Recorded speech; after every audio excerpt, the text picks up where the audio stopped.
இன்றைய வசனம் தியானத்தின் தலைப்பு, நான் பயப்படேன்.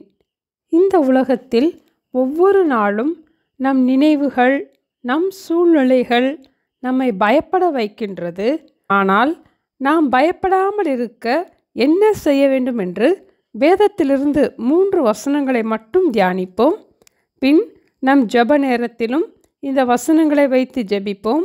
பயம் வரும் போதெல்லாம் விசுவாசத்தோடு இந்த வசனங்களை கூறுவோம். முதலாவதாக எபிரேயர் 13ஆம் அதிகாரம் 6ஆம் வசனத்தில், அதனாலே நாம் தைரியம் கொண்டு கர்த்தர் எனக்கு சகாயர், நான் பயப்படேன்.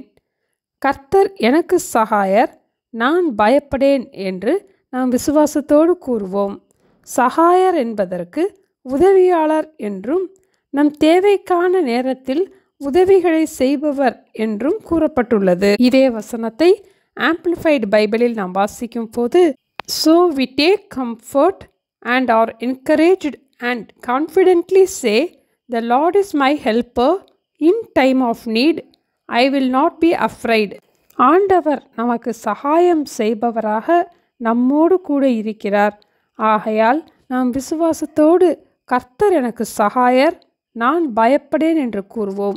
இரண்டாவதாக சங்கீதம் 56:11ஆம் வசனத்தில், தேவனை நம்பி இருக்கிறேன், நான் பயப்படேன் என்று வாசிக்கிறோம்.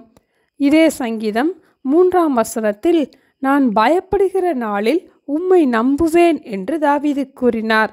கர்த்தரை நம்புகிறவன் பாக்கியவான். கர்த்தரை நம்பியிருக்கிறவர்களையோ கிருபை சூழ்ந்து கொள்ளும். ஆகையால் நாம் விசுவாசத்தோடு தேவனை நம்பியிருக்கிறேன், நான் பயப்படேன் என்று கூறுவோம். மூன்றாவதாக சங்கீதம் 118:6ஆம் வசனத்தில், கர்த்தர் என் பட்சத்தில் இருக்கிறார், நான் பயப்படேன்.